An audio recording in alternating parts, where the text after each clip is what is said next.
Shalom teman-teman. Video ini adalah wujud dari mimpi saya memegang ulat sebesar kucing.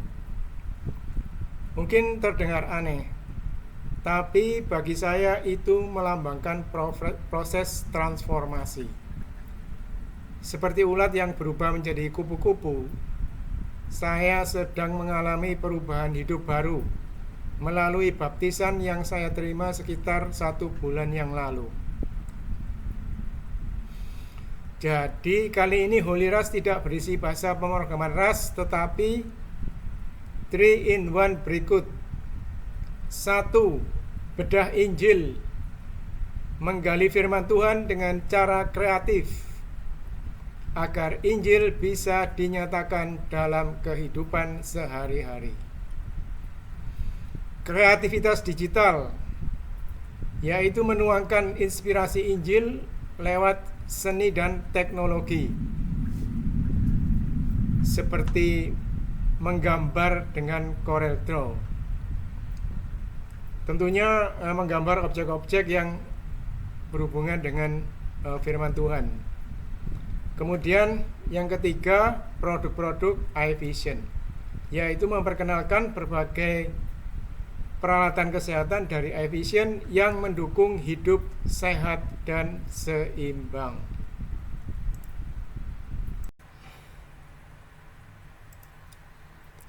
Nah, sekarang kita akan membahas salah satu ayat favorit saya, yaitu Injil Matius 5 ayat 1 sampai dengan 5. Yang dalam bahasa Inggrisnya berbunyi, When Jesus saw the crowds, he went up on a mountainside and sat down. His disciples came to him, and he began to teach them. He said, Blessed are the poor in spirit, for theirs is the kingdom of heaven. Blessed are those who mourn, for they will be comforted. Blessed are the meek, for they will inherit the earth. Nah, kalau kita bahasa Indonesia kan, yaitu ketika Yesus melihat orang banyak itu, naiklah ia ke atas bukit dan kemudian ia duduk. Dan datanglah murid-muridnya kepadanya. Maka ia pun mulai berbicara dan mengajar kepada mereka. Katanya, berbahagialah orang yang miskin di hadapan Allah, karena merekalah yang mempunyai kerajaan surga. Berbahagialah orang yang berduka cita, karena mereka akan dihibur. Berbahagialah orang yang lemah lembut, karena mereka akan memiliki bumi. Nah, kita akan mengupas dari segi atau dari aspek historis dan aspek teologis ya.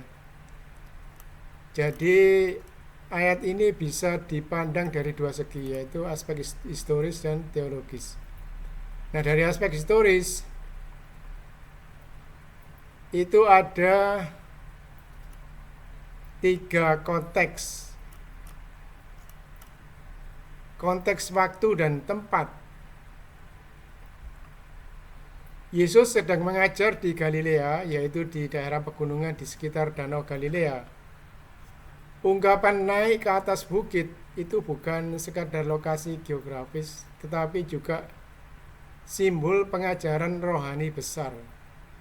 Mirip dengan Musa yang naik ke Gunung Sinai untuk menerima hukum Taurat. Dengan demikian Yesus tampil sebagai Musa baru yang memberi hukum rohani baru, bukan hukum tertulis di batu, melainkan hukum yang tertulis di hati manusia. Nah, kemudian kepada siapa Yesus berbicara? Ayat 1 menegaskan bahwa orang banyak datang, tetapi pengajarannya ditujukan terutama kepada murid-muridnya, yaitu orang-orang yang bersedia menjadi pengikut dan pelaku ajarannya. Namun orang banyak tetap mendengarkan. Artinya pesan ini bersifat universal. Kemudian konteks sosial religius. Pada masa itu bangsa Yahudi hidup di bawah penjajahan Romawi.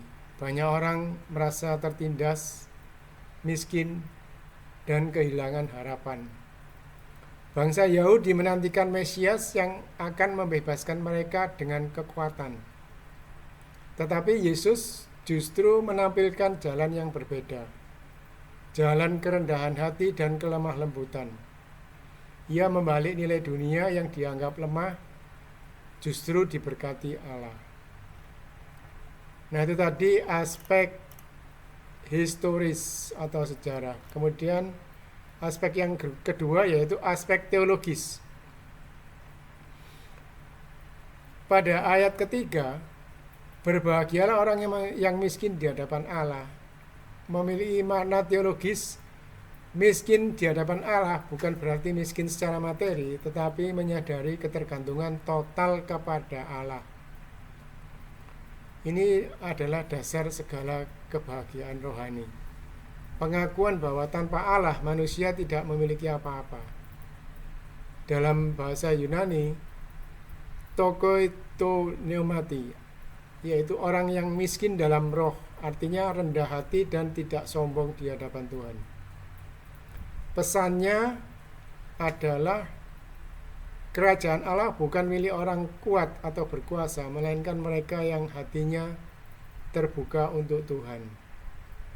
Kemudian ayat 4, berbahagialah orang yang berduka cita. Duka di sini bukan sekedar kesedihan karena kehilangan, melainkan duka cita atas dosa dan kejahatan dunia. Orang yang menyesali dosanya akan dihibur oleh kasih dan pengampunan Allah. Ada gema nubuat dari Yesaya 61 ayat 2-3 tentang Tuhan yang menghibur semua orang yang berkabung di Sion. Pesannya yaitu pertobatan sejati membawa penghiburan sejati. Kemudian ayat yang kelima, berbahagialah orang yang lemah lembut. Lemah lembut bukan berarti pasif atau pengecut, tetapi kuat yang terkendali. Orang yang memiliki kuasa tetapi memilih damai. Dalam perjanjian lama, Musa disebut lemah lembut. Demikian juga Mesias digambarkan sebagai raja yang rendah hati. Yesus sendiri berkata, belajarlah daripadaku karena aku lemah lembut dan rendah hati. Pada Matius 11 ayat 29. Janji Yesus yaitu mereka akan memiliki bumi, menunjuk pada pemulihan damai di bawah pemerintahan Allah. Bukan penaklukan lewat kekerasan, tetapi lewat kasih dan kerendahan hati. Nah, makna secara keseluruhan, yaitu historis dan teologis, Yesus membuka khotbah di bukit dengan membalik sistem nilai dunia, bukan kekuatan, kekayaan, atau status yang membawa berkat, melainkan kerendahan hati, pertobatan, dan kelemah lembutan. Ajaran ini adalah fondasi etika kerajaan Allah, hidup yang dipimpin oleh kasih dan ketergantungan penuh pada Tuhan. Secara historis ini adalah manifesto rohani bagi murid-muridnya, tanda bahwa Yesus sedang membentuk komunitas baru, yaitu umat yang hidup dalam nilai-nilai surgawi, bukan nilai-nilai duniawi. Nah, kesimpulannya secara historis Matius 5 ayat 1-5 adalah momen awal Yesus menegaskan identitasnya sebagai pengajar ilahi dan pembawa hukum baru. Secara teologis, ayat-ayat ini menyingkapkan inti kerajaan Allah, hidup yang sederhana, menyesal atas dosa, dan lemah lembut. Itulah jalan menuju kebahagiaan sejati. Nah, itu tadi sesi atau bagian bedah Injil atau diakonia kreatif. Sekarang kita akan masuk ke sesi kedua, yaitu kreativitas digital, di mana kita akan menuangkan inspirasi Injil lewat seni dan teknologi. Yaitu kita akan memulai dengan menggambar memakai Corel Draw. Tentunya kita akan menggambar objek-objek yang berhubungan dengan Injil ya, seperti Tuhan Yesus disalib dan sebagainya.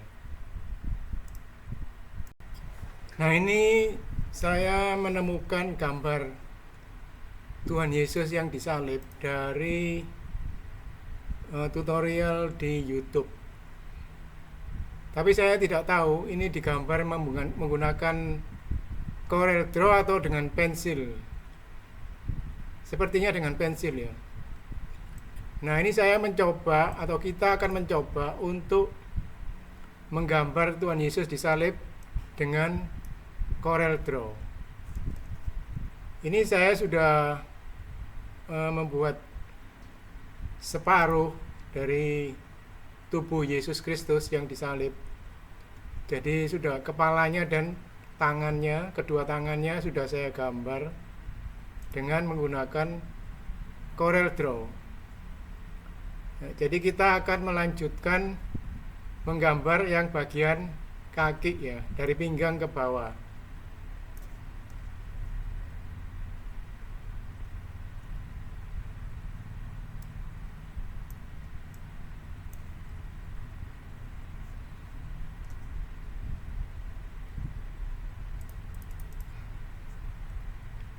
Jadi kan pada pertemuan sebelumnya saya sudah menerangkan cara menggunakan freehand ya, freehand tool, kemudian tool-tools yang lain untuk membuat kurva. Jadi itu sudah cukup bagi kita untuk menggambar Tuhan Yesus ini ya, Tuhan Yesus yang disalib di kayu salib.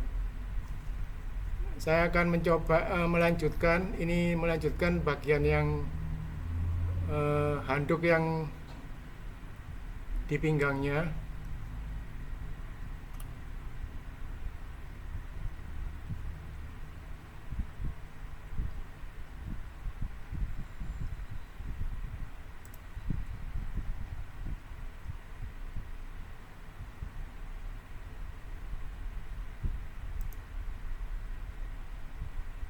Ini saya menggunakan pen tool.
Sepertinya lebih mudah dengan menggunakan 3-point curve ya.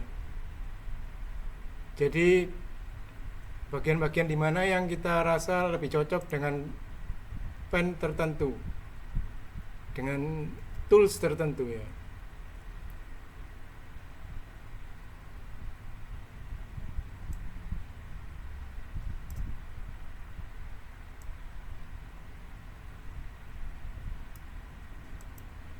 Nah,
Sepertinya cocok dengan B-spline.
Nah ini eraser tool, yaitu untuk menghapus jika kita mengalami kesalahan. Jadi ini karena saya gambar ulang ya, karena nggak sesuai dengan contohnya.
Nah, kita sudah selesai membuat gambar kaki yang sebelah kanan. Sekarang kita gambar yang kaki yang sebelah kiri.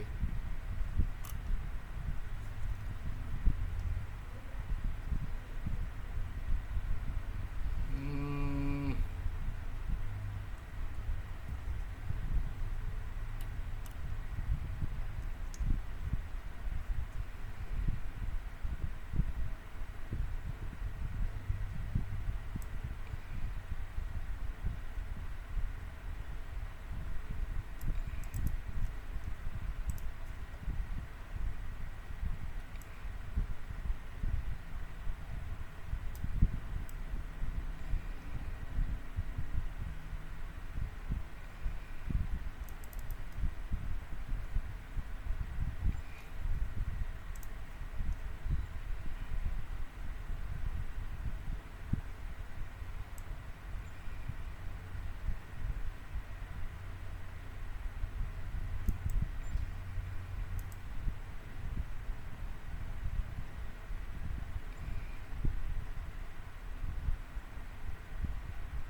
ini kainnya kurang ke bawah dan kurang ke kiri ya.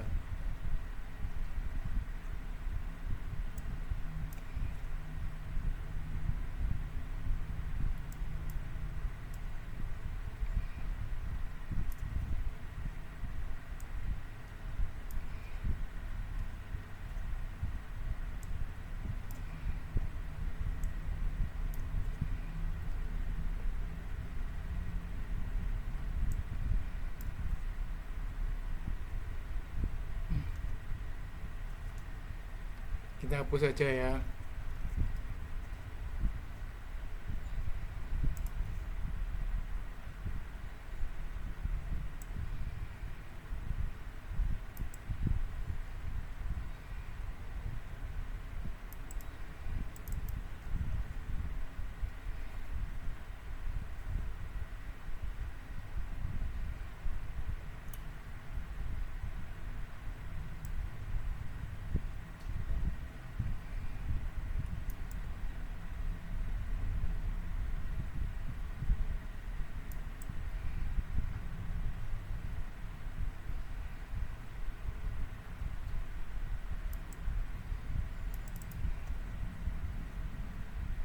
Nah, ini lebih sesuai.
Untuk mempersingkat waktu, kita langsung saja ke hasil akhir dari gambar kita ya. Jadi ini hasil akhir gambar kita, hanya tinggal mungkin salibnya saja yang vertikal. Jadi ini hasil, kita grup dulu ya hasil akhirnya.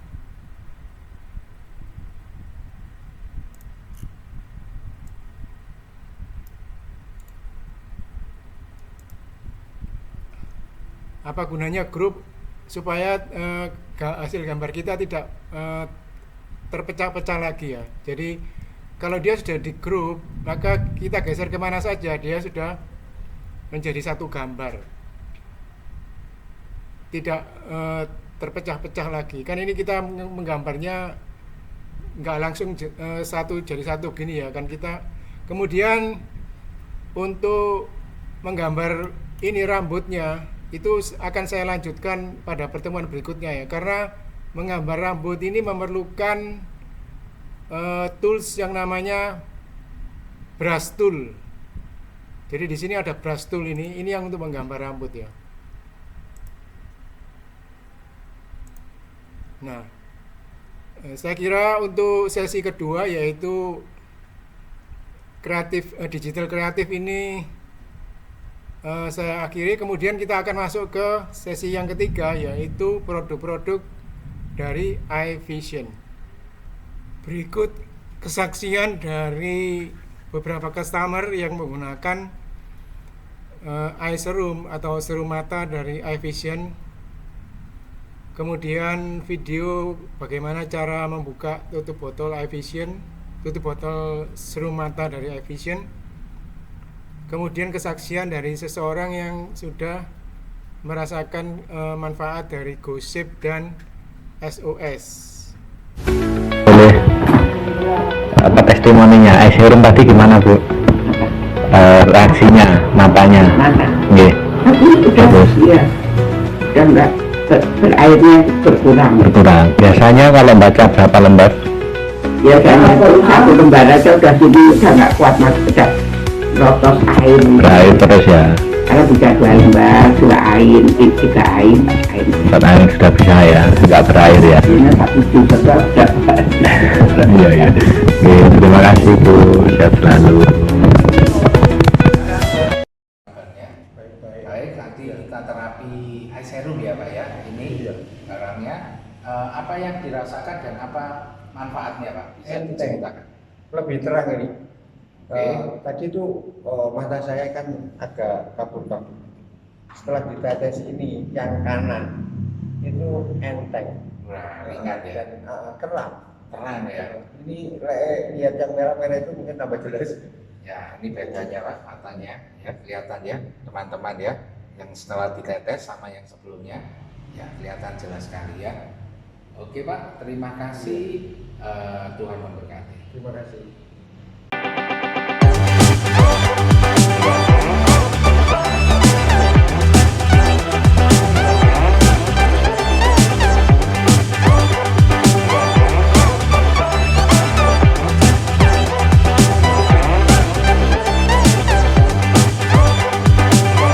Saya tempo hari terserang jantung dan divonis sama dokter.